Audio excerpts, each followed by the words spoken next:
Hi, my name's Gary Johannes. I'm a solution-focused hypnotherapist, founder of Inspired to Change, and I train other hypnotherapists through CPHT. I left school at 14 with no qualifications, one of 9 kids, joined the RAF at 16, then left and went into sales, ran bars and nightclubs and restaurants. Not exactly the typical route into mental health. But in my late 40s, I met a hypnotherapist, and everything I thought I knew about myself turned out to be a lot more flexible than I assumed. I retrained and started Inspired to Change. I took on an MSc in Psychology and Neuroscience of Mental Health at KCL in London, and then graduated at 60. This podcast is everything that comes from all of that. One condition per episode. What's going on, what's keeping it going, and what exactly helps. Let's get into it. So, negative thoughts. Here's something what might surprise you. Around 80% of our thoughts are negative. 80%. That's not a mental health stat. That's just how the brain is wired. The negativity bias isn't a bug. It's a feature. A survival mechanism that kept our ancestors alive by scanning constantly for what might go wrong. The problem isn't that you have negative thoughts. Everyone does. The problem is when those negative thoughts start running the show. When they become so loud, so persistent, so believable, that you stop questioning them and start living by them. That's what this episode is about. What negative thoughts actually are. Why the brain creates them. What keeps them going. And what actually helps. I'll leave you with one particular thing that you can take away today. And if you find this podcast useful, hit subscribe wherever you're listening. Let's get into it. Let's start with the distinction that changes everything. Having a negative thought is not the same as that thought being true. Sounds obvious, right? But in the middle of a thought spiral, when the voice in your head is telling you that you're not good enough, that you're going to fail, that people don't really like you, it doesn't feel obvious at all. It feels like fact, the most accurate assessment of the situation available. It isn't. It's a thought. And thoughts are generated by the brain constantly, automatically, and often without much regard to accuracy. The brain produces around 6,000 thoughts a day. Most of them come and go like the weather. The ones that stick, the ones that loop, that we return to, that we build stories around, those are the ones that create problems. Not because they're true, but because we treat them as if they are. Negative thoughts come in different forms. The background commentary that undermines you throughout the day. That was stupid. Why did you say that? You're not as good as them. Most people are so used to this voice that they don't even notice it anymore. It's just there, part of the furniture. And then there's a rumination. Going over and over the same thing. A conversation, a mistake, a worry, without ever reaching a resolution. The brain's stuck in a loop it can't get out of. Exhausting. One of the biggest contributors to both anxiety and depression. And then there are intrusive thoughts, sudden, unwanted, completely out of nowhere, disturbing images, irrational fears, thoughts that feel completely at odds with who you are. These are particularly distressing because they feel like evidence that something is wrong, like the thoughts reveal something dark about you. It doesn't. Intrusive thoughts are a normal feature of the human brain. The content isn't the problem. What you do with it is what matters. So what actually happens in the brain? The amygdala, the brain's threat detection system, is wired to pay more attention to potential threats than positive experiences. A brain that missed a threat was more dangerous than one that noticed too many. So evolution gave us a brain that scans constantly, flags danger, and replays threatening experiences to make sure we remember them. In a low-threat environment, that's fine.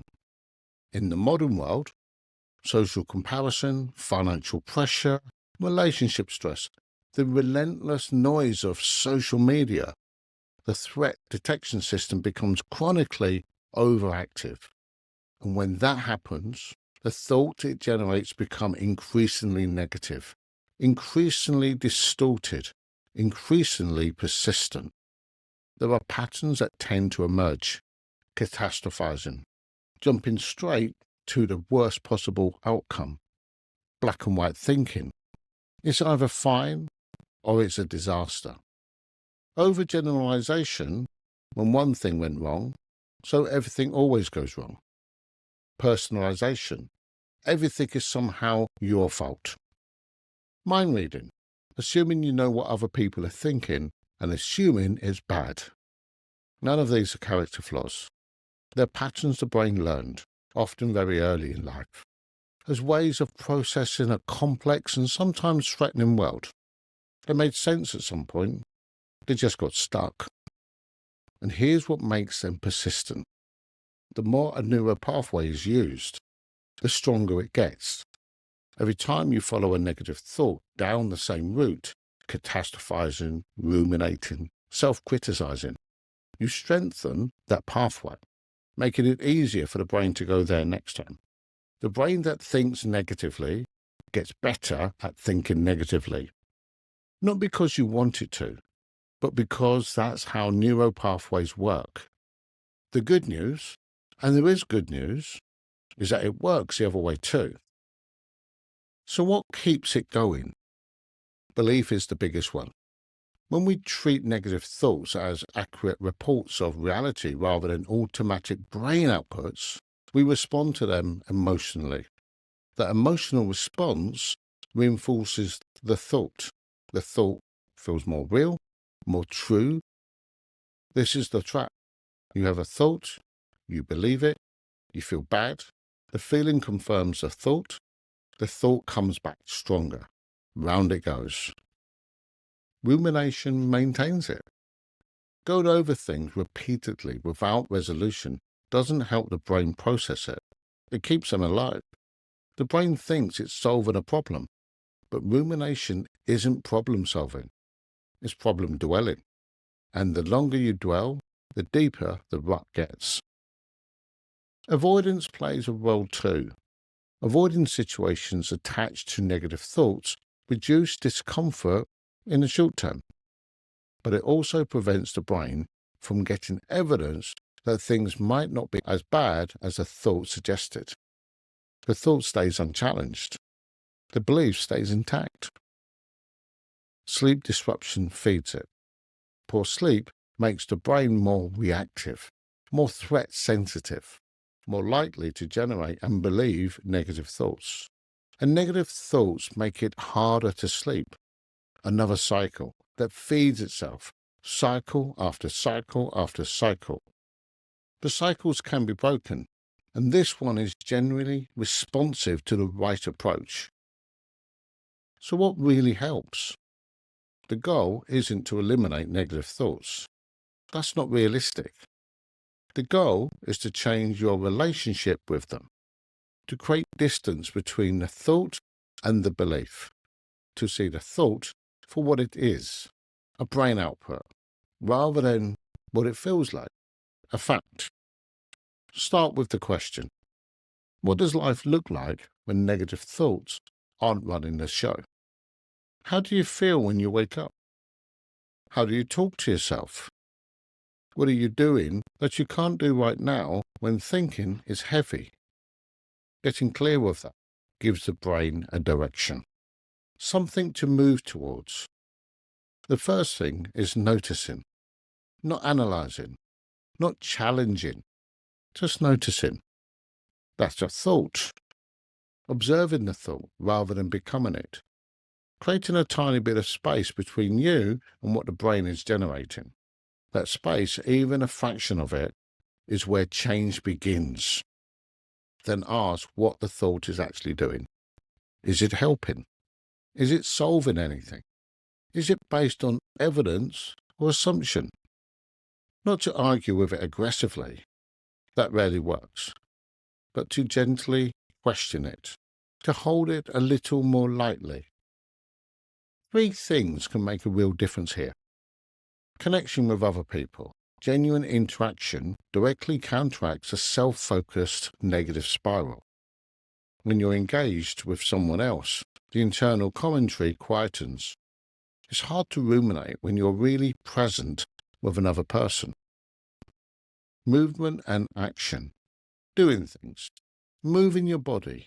Engaging in life builds neurochemistry that makes positive thinking more accessible. The brain needs input. Give it some. And deliberately noticing what's going well. Not pretending everything is fine. Not toxic positivity.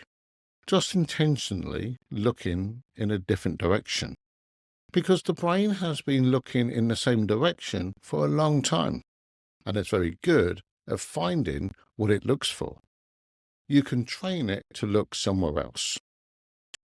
Sleep underpins it all. Better sleep means a less reactive brain.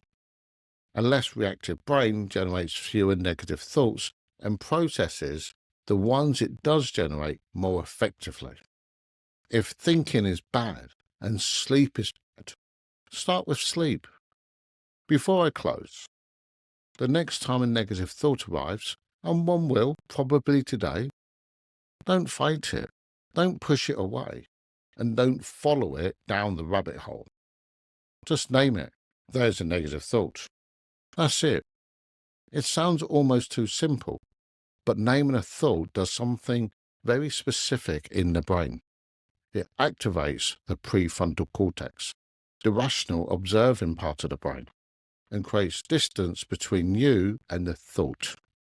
It moves you from being inside the thought to watching it from slightly outside. You're not the thought. You're the one noticing the thought. And that distinction, small as it sounds, is the beginning of a very different relationship with your own mind. Try it today. Just name it. Notice what happens. If you're listening to this because negative thoughts are a significant part of your daily experience, I want to say something clearly. This is not about who you are. It's not a character assessment. It's not evidence that you're pessimistic or weak or fundamentally broken. It's a brain that learned to look in a particular direction, that got very good at that particular kind of thinking. And the brain that learned those patterns can learn different ones, not by fighting them, not by suppressing them, but by gradually, consistently giving it something different to work with. You are not your thoughts. You are the one having them. And that means you have more influence over them than you probably realize. It starts with understanding what's going on. And you've just done that, quietly. Whether you realize it or not, that's a step forward. Hit subscribe wherever you're listening. Every episode, one condition, the same lens. What's going on? What's keeping it going? What actually helps? There's a lot more to come. See you in the next one.